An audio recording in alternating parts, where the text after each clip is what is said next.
VRK డైట్లో liquid ఫాస్టింగ్కి అట్లానే మామూలుగా జనరల్గా ఉపవాసం చేసే ఫాస్టింగ్ ఉంటుంది, టోటల్ ఫాస్టింగ్. దీనికి తేడా ఏంటి? చాలా తేడా ఉంది. మామూలుగా ఫాస్టింగ్ అంటే ఏంటంటే, ఉపవాసం అంటే మొత్తం మానేసేసి మంచినీళ్ళు ఏదో కొద్దిగా దాగి ఉంటారు, కొద్దిగా మజ్జిగ కానీ మిగిలినవి తీసుకోకూడదు, నీరు తప్ప ఏమీ తీసుకోకూడదు. అది ఉపవాసం రెగ్యులర్గా. కానీ మనాళ్ళు దాన్ని ఉపమావాసం చేశారనుకోండి, వేరే విషయం. అంటే అన్నం మాత్రం తినకూడదు, కానీ ఒక వాయు ఉప్మా, కుంభాలు ఉప్మాలు, ఇడ్లీలు రకరకాలు తింటూ ఉంటారు, లేదా లోటాలు పాలు తాగుతారు, లేదా జ్యూసులు తాగుతారు. దాని పేరు ఉపవాసం పెడతారు. నిజానికి అది ఉపవాసం కాదు, ఉపమావాసం. సరే, అది పక్కనట్టండి. నిజమైన ఉపవాసం అంటే టోటల్గా ఒక నిరాహార దీక్షలాగా అనుకోండి, అలా చేయటం. నిజాన్ని నిరాహార దీక్షలాగా చేయటం వల్ల కూడా చాలా ఉపయోగాలు ఉన్నాయి. బాడీ మొత్తం డీటాక్సిఫై అవుతుంది. ఉపవాసాలకి అందరూ అనుకున్నట్టు నీరసమేమి రాదు, కానీ ప్రాక్టికల్గా చిన్న ఇబ్బందులు ఉన్నాయి. మనం రోజు తినడానికి అలవాటు పడ్డాం. సడన్గా ఇవాళ ఏమీ తెలియదంటే సైకలాజికల్గా మనకేదో నీరసం వచ్చిన ఫీలింగ్ వస్తుంది.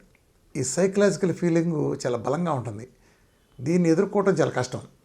మనకి ఇక అసలు నీరసం, ఏదైనా బాత్రూమ్కి లేవాలన్నా కళ్ళు తిరిగిన ఫీలింగు, ఇవన్నీ ఫీలింగ్సే. నిజానికి ఒక్కరోజు తిండి మానేసిన మాత్రం ఏమీ కాదు, ఫీలింగ్ కలుగుతుంది. రెండోది ఏంటంటే, ఎక్కువ రోజులు ఉపవాసం ఉండే వాళ్ళకి ఎలక్ట్రోలైట్స్ పడిపోతాయి. అన్నిటికంటే పెద్ద లోపం ఇది. ఎందుకంటే బేసిక్ ఎసెన్షియల్ ఉంటాయి కదా, విటమిన్స్, మినరల్స్ ఉంటాయి కదా, పొటాషియం కానీ ఇలాంటివన్నీ కూడా పడిపోతాయి. ఈ లెవెల్స్ పడినప్పుడు, ఎస్పెషల్లీ సోడియం ఇలాంటివి పడినప్పుడు మనిషి కళ్ళు తిరిగి నీరసంగా అనిపిస్తుంది. అది నిజానికి శక్తి లేక ఉంటాం కాదు, ఎలక్ట్రోలైట్స్ లోపం వలన ఉంటాం. ఏంటి దానికి మన డైట్ తేడా ఏంటి? నేను లిక్విడ్ ఫాస్టింగ్లో నా 4 పిల్లర్స్ కంపల్సరీ. కొబ్బరి నూనె కానీ, ఫ్యాట్ కానీ 80 గ్రాములు 90 గ్రాములు ఉంటుంది, హై సైడ్ ఉంటుంది. సో నిమ్మకాయలు 3 నిమ్మకాయలు ఉంటాయి, 4 లీటర్ల మంచినీళ్ళు ఉంటాయి, 2 మల్టీవిటమిన్ ట్యాబ్లెట్లు ఉంటాయి, ఒక ఒమేగా 3, ఇంకా అయితే పొటాషియం తాలూకు ఏదైనా సప్లిమెంట్ ఉంటే ఒకటి ఉంటుంది బేసికల్గా. ఇది లిక్విడ్ ఫాస్టింగ్. ఈ లిక్విడ్ ఫాస్టింగ్ ఏం జరుగుతుందంటే, మన డీప్ ఫ్రిజ్ నుంచి యాక్సెస్ ఉంటుంది, మామూలు ఫాస్టింగ్ నుంచి కూడా జరుగుతుంది. కానీ నేను చెప్పిన దీంట్లో సూప్స్ కంపల్సరీ చెప్తాను. లిక్విడ్ ఫాస్టింగ్లో 4-5 సార్లు అయినా సరే మినిమం సూప్స్ తీసుకోవాలని. ఈ సూప్స్ తీసుకోవటం వలన ఎలక్ట్రోలైట్స్ పుష్కలంగా అందుతాయి. రెండోది, రెండిటి పర్పస్ కూడా సేమ్. ఫాస్టింగ్ చేసినా, లిక్విడ్ ఫాస్టింగ్ చేసినా నిజానికి అక్కడ ఇన్సులిన్ లేకుండా చేయటం అనేది ముఖ్యం పాయింట్. ఇన్సులిన్ లేకుండా చేయాలంటే ఫాస్టింగ్ చేసినా ఇన్సులిన్ ఉండదు. ఇప్పుడు ఎందుకు, ఇప్పుడు మన నాయకులు నిరాహార దీక్ష చేస్తారు చూడండి. ఏది ఇప్పుడు కేసీఆర్ గారు లాంటి వాళ్ళు, జగన్ గారు లాంటి వాళ్ళు, చంద్రబాబు గారు లాంటి వాళ్ళు, వీళ్ళంతా నిరాహార దీక్షలు చేశారు కదా. కామన్గా 2 రోజులు కనిపించే కామన్ డైలాగ్ ఏంటి మీకు? రక్తంలో ఆందోళనకరమైన స్థాయిలో కీటోన్స్ బయటపడి అని అంటారు. ఈ స్టాండర్డ్ డైలాగ్ 2 రోజులకు 3 రోజులకి వింటారు. ఆ తర్వాత అది పెరుగుతున్నాయి అంటారు. అంటే మీనింగ్ ఏంటి?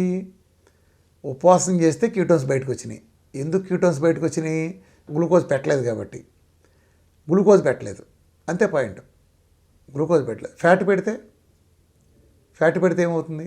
నేను ఇచ్చేది ఫ్యాట్, ఇన్సులిన్ అట్రాక్ట్ కాదు, దాంట్లోనూ గ్లూకోజ్ ఉండదు. కాబట్టి అప్పుడు కూడా కీటోన్స్ వస్తాయి. ఫ్యాట్ పెడితే నేరుగా కీటోన్స్ వస్తాయి. కాబట్టి ఫాస్టింగ్ అంటే ఇక్కడ గ్లూకోజ్ లేకుండా చేసి కీటోన్స్ని బయట తీసుకొచ్చేది కావాలి.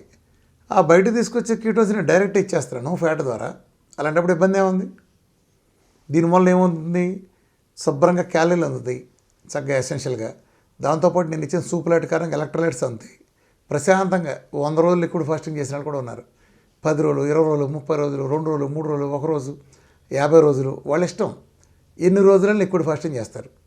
లిక్విడ్ ఫాస్టింగ్లో చక్కగా ఒక సిస్టమేటిక్గా మన పొట్టలో ఉండే డీప్ ఫ్రిజ్లో ఉండే ఫ్యాట్ని తీసుకుని చాలా ఫాస్ట్గా మనది కన్జ్యూమ్ చేసుకుంటుంది. కిలో దగ్గర నుంచి 1.5 కిలో వరకు డిఫరెంట్. ఎవరి స్థాయి బరువును బట్టి వాళ్ళు అలా అందులో బరువు తగ్గుతూ ఉంటారు. కాబట్టి ఎటువంటి నీరసం ఉండదు, ఫుల్ ఎనర్జెటిక్గా పనిచేసుకుంటారు. మన డైట్లో లిక్విడ్ ఫాస్టింగ్ ఎక్కువ రోజులు చేసిన వాళ్ళందరూ కూడా ఈ విషయం తెలుసు. లిక్విడ్ డైటింగ్ అనేది చాలా అద్భుతమైన చక్కటి ప్రాసెస్. అది ఉపవాసం ఉండేదానికంటే కూడా దీంట్లో ఇంకా ఎక్కువ ఫీలింగు. ఎందుకంటే కనీసం కొబ్బరి నూనె తాగాం, సూపులు తాగాం అని ఒక ఫీలింగ్ ఉంటుంది. ప్లస్ మన ఫ్యాట్ యాక్సెస్ ఉంటుంది, డీప్ ఫ్రిజ్కి యాక్సెస్ ఉండబట్టి ఆ ఫ్యాట్ తీసుకుంటుంది. కాబట్టి సో చేయటం వెరీ వెరీ కంఫర్టబుల్. కాబట్టి ఫాస్టింగ్ కంటే నిజానికి ఎన్నో రకాలుగా లిక్విడ్ ఫాస్టింగ్ మేలైంది. ఎందుకంటే ఎసెన్షియల్ న్యూట్రియంట్స్ అందుతానే బేసికల్గా చక్కగా ఎటువంటి నీరసం లేకుండా ఉత్సాహంగా చేయగలిగి ఉంది. కాబట్టి దీనికి చాలా తేడా ఉంది. కాబట్టి లిక్విడ్ ఫాస్టింగ్ ఈ ఫాస్టింగ్ కంటే కూడా చాలా మెరుగైంది. Thank you very much.